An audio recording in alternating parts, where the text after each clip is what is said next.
2026년 2월, 지금 이 순간 전 세계 과학계가 한 실험실을 주목하고 있습니다. 장소는 미국, 중국? 아닙니다. 대한민국, 대전 유성구. 여기서 벌어진 일은 단순한 실험 성공이 아닙니다. 이건 인간과 기계의 전면전이었고, 인간이 압도적으로 패배한 현장입니다. 상황을 정리하겠습니다. 아니다. 한 연구원이 있었습니다. 박사 학위를 받고 6개월 동안 밤을 새워가며 유전자 조립 작업을 했습니다. 손으로 직접 하나하나. 결과는 성공률 60%. 재현성? 보장 못합니다. 같은 연구원이 다시 해도 결과가 달라지는 게 일상이었습니다. 그런데 로봇 한 대가 투입됐습니다. 걸린 시간 72시간. 단 3일. 성공률 90% 이상. 재현성 100%. 여러분, 이게 무슨 의미인지 아십니까? 6개월이 3일로 줄어든 게 아닙니다. 인간의 6개월짜리 노동이 이제 필요 없어졌다는 뜻입니다. 그리고 소름 돋는 건 여기서부터입니다. 이 로봇이 만든 게 뭔지 아십니까? 약? 화장품? 아니요. 생명 그 자체입니다. 자, 여기서 질문 하나 던지겠습니다. 왜 대한민국은 이 기술을 독자적으로 개발했을까요? 미국도, 중국도, 유럽도 아닌 왜 대한민국이 이 생명 제조 기술의 선두에 서 있는가? 그리고 더 중요한 질문. 이 기술을 누가 소유하느냐에 따라 인류의 미래가 결정된다면 여러분은 누구 손에 이 기술이 들어가길 바라십니까? 이 질문에 답하기 전에 우리는 먼저 이해해야 합니다. 이 기술이 정확히 뭔지, 왜 이게 전쟁이 됐는지, 그리고 왜 지금 2026년이 마지노선인지. 유전자 조립. 어려운 말 같지만 사실 간단합니다. 생명의 설계도를 직접 쓰는 겁니다. 상상해 보세요. 레고 블록 있죠? 유전자도 똑같습니다. A, T, G, C라는 4가지 블록으로 모든 생명이 만들어집니다. 인간도, 바이러스도, 박테리아도. 그런데 문제는 이 블록을 어떤 순서로 배열하느냐에 따라 결과가 완전히 달라진다는 겁니다. 비타민을 만드는 미생물이 될 수도 있고, 플라스틱을 분해하는 박테리아가 될 수도 있고, 아니면 치명적인 바이러스가 될 수도 있습니다. 그래서 과거에는 이 작업을 고도로 숙련된 연구원들만 할 수 있었습니다. 손으로 직접 하나하나. 마치 중세시대 필사본을 베끼듯이. 한 글자 틀리면 전부 다시. 재현이 안 되면 처음부터 다시. 이게 2020년대 초반까지의 현실이었습니다. 그러다 2022년 미국의 한 바이오테크 기업이 발표합니다. 우리는 자동화 시스템을 개발했습니다. 유전자 조립을 로봇이 대신합니다. 세계가 충격에 빠졌습니다. 그런데 여기서 문제가 하나 터집니다. 이 기술의 특허권을 누가 가지고 있느냐? 미국 기업들은 즉시 특허 장벽을 쳤습니다. 이 기술 쓰고 싶으면 우리한테 돈 내라. 유럽은 규제로 맞섰습니다. 생명을 함부로 조작하는 건 윤리적으로 위험하다. 중국은 돈을 쏟아부었습니다. 2023년 한 해에만 중국 정부가 합성생물학에 투자한 금액 약 15조 원. 그들의 목표는 명확했습니다. 2030년까지 세계 1위 바이오 강국이 된다. 그리고 대한민국은 조용히 혼자 다른 길을 걷고 있었습니다. 2024년 가을 한국생명공학연구원 한 연구실에서 이상한 이름의 기술이 탄생합니다. 에피모딜러. 이게 뭐냐고요? 기존 방식을 완전히 뒤집은 겁니다. 기존에는 유전자를 하나하나 손으로 이어붙였습니다. A 유전자 끝에 B 유전자를 붙이고 거기에 또 C를 붙이고 마치 실로 구슬을 꿰듯이. 하지만 에피모딜러는 달랐습니다. 유전자 조각 끝에 자석 같은 커넥터를 붙인 겁니다. 그러면 어떻게 되는가? 유전자들을 한 통에 쏟아붓기만 하면 알아서 척척 순서대로 붙습니다. N극과 S극이 알아서 붙듯이. 이게 얼마나 혁명적인지 아십니까? 기존에는 유전자 10개를 조립하려면 연구원이 최소 2주를 투입해야 했습니다. 에피모딜러는 로봇이 6시간 만에 끝냅니다. 그것도 120가지 조합을 동시에. 그런데 여기서 진짜 무서운 게 나옵니다. 마이너스. 2025년 12월 한국 연구팀은 여기에 AI를 결합합니다. 로봇이 3일 동안 만든 120가지 유전자 조합. 각각의 성공률, 효율성, 안정성 데이터. 이 모든 걸 AI에게 학습시킵니다. 그러자 AI가 말합니다. 다음에는 이 조합으로 하면 성공률 95% 나옵니다. 실제로 해봤습니다. 정확히 95.2%. 여러분, 이게 무슨 의미인지 아십니까? 이건 단순한 속도 향상이 아닙니다. 이건 진화입니다. 인간 연구원은 6개월 동안 시행착오를 반복하면서 배웁니다.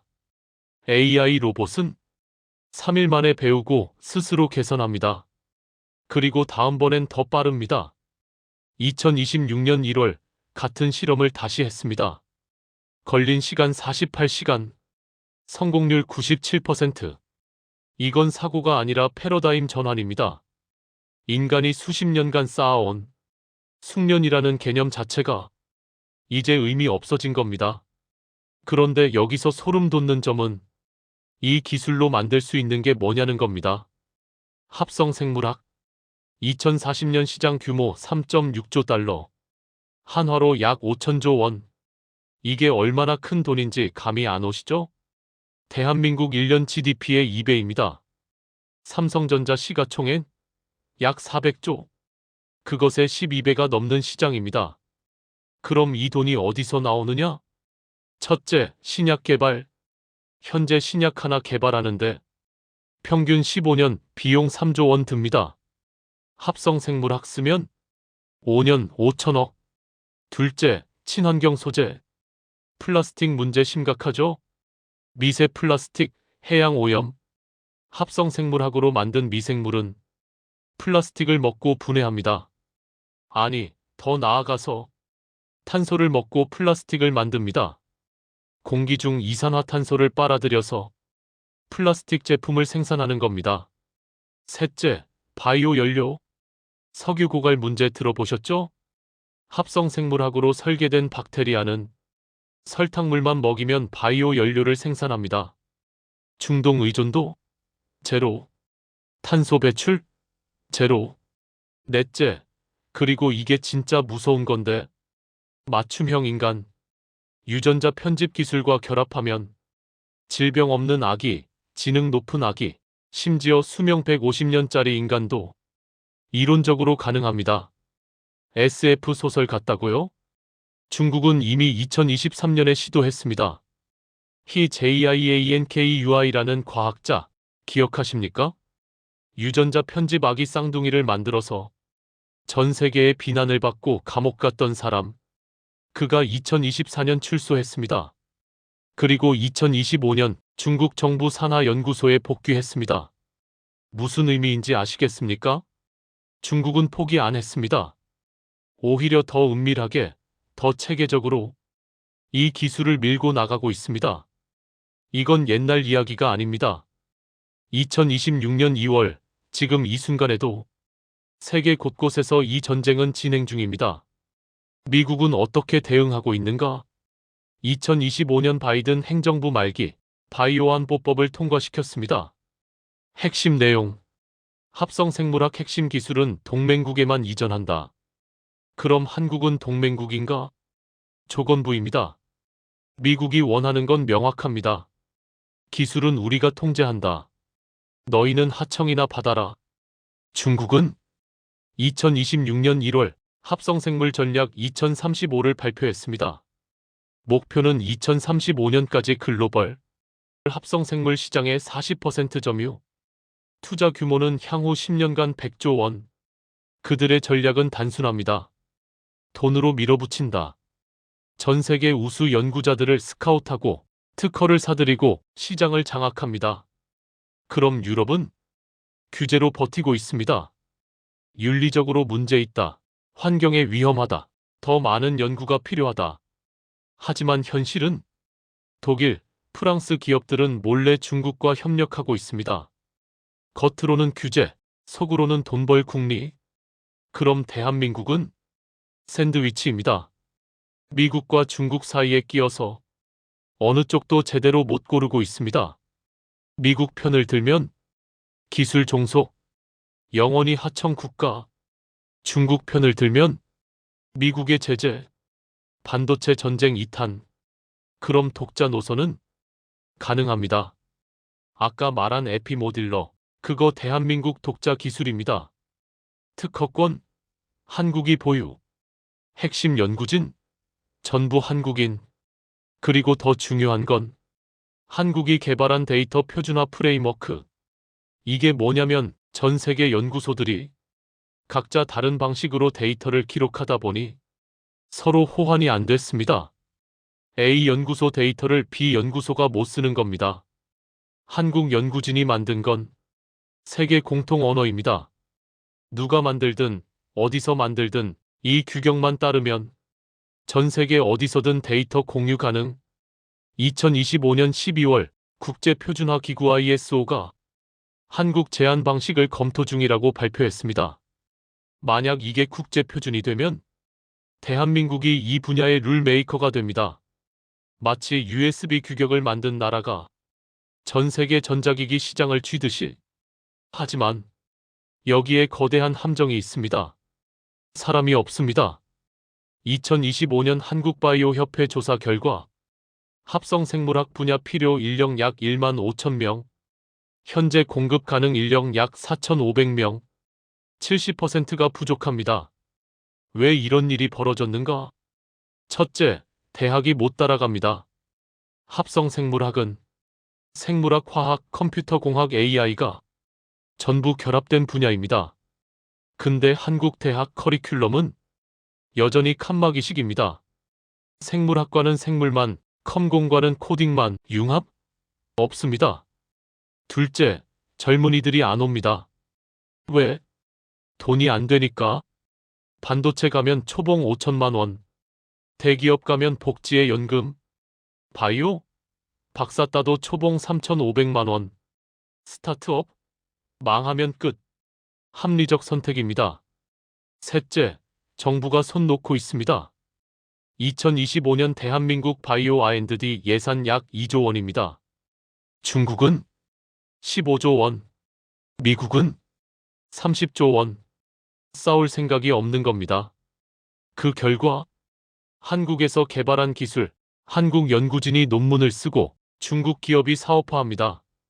2025년 한 해 동안 중국 기업들이 한국 바이오 스타트업을 인수한 건수 17건, 평균 인수가 300억 원.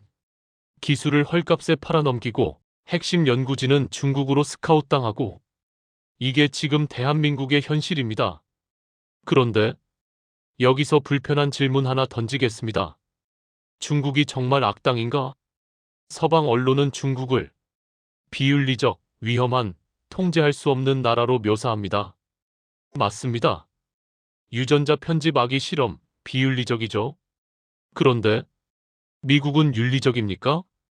2023년 미국 제약회사들이 개발도상국에서 임상시험하다가 수백 명 사망사고 터졌습니다. 언론에 나왔습니까? 아니요. 합의금 주고 입 막았습니다. 2024년 미국 바이오테크 기업이 합성생물학으로 군사용 박테리아 개발 중이라는 내부 고발 나왔습니다. 조사 들어갔습니까? 아니요. 국가안보 사안이라며 묻혔습니다. 자, 그럼 질문입니다. 중국은 솔직하게 나쁜 짓 하고 미국은 숨기면서 나쁜 짓 합니다. 둘 중 뭐가 더 위험합니까? 그리고 더 중요한 건 중국은 돈을 씁니다. 한국 연구자가 중국 가면 연봉 3배, 연구비 10배, 최신 장비 무제한. 실력만 있으면 차별 없습니다. 미국은 동맹국이라면서 기술 이전은 안 해줍니다. 특허 쓰려면 로열티 내라 합니다. 핵심 기술은 절대 안 넘깁니다. 그럼 한국 입장에서 현실적으로 어느 쪽이 나은 선택입니까? 이건 도덕의 문제가 아닙니다. 생존의 문제입니다. 2026년 2월 1일. 지금 이 순간 대한민국은 기로에 서 있습니다. 에피모딜러, AI 기반 자동화 시스템, 국제 표준화 프레임워크. 이 세 가지 카드를 손에 쥐고 있습니다. 하지만 시간이 없습니다. 중국은 2026년 안에 자체 자동화 시스템 완성, 미국은 2027년까지 동맹국 기술 통제 체계 완성, 대한민국은 2026년 지금 선택해야 합니다. 미국 편을 들면 기술 종국, 연구 하청, 중국 편을 들면 경제적 이득, 정치적 리스크 감수. 독자 노선은 가능성은 있으나 인력과 자본 부족의 문제를 먼저 해결해야 합니다. 여러분이라면 상상해 보세요. 여러분이 한국 바이오 스타트업 대표입니다. 5년간 밤새워 개발한 기술, 특허까지 받았습니다. 그런데 사업화할 돈이 없습니다.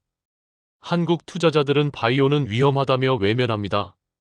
이때 중국 투자사가 옵니다. 500억 드리겠습니다. 조건은 기술 이전과 연구소를 중국에 세우는 것. 거절하시겠습니까? 아니면 받으시겠습니까? 여러분의 가족을 먹여 살려야 하는데, 여러분의 직원 50명을 책임져야 하는데, 애국심으로 밥 먹고 삽니까? 이게 지금 대한민국 바이오 업계의 현실입니다. 그리고 더 무서운 건 이 선택이 10년 뒤 인류의 미래를 결정한다는 겁니다. 합성생물학은 단순히 돈 되는 산업이 아닙니다. 이건 생명을 설계하는 기술입니다. 누가 이 기술을 장악하느냐에 따라 누가 질병에서 살아남고 죽을지, 누가 150년을 살고 80년을 살지, 누가 슈퍼 아이를 낳고 일반 아이를 낳을지 전부 결정됩니다. 신의 영역이라고요?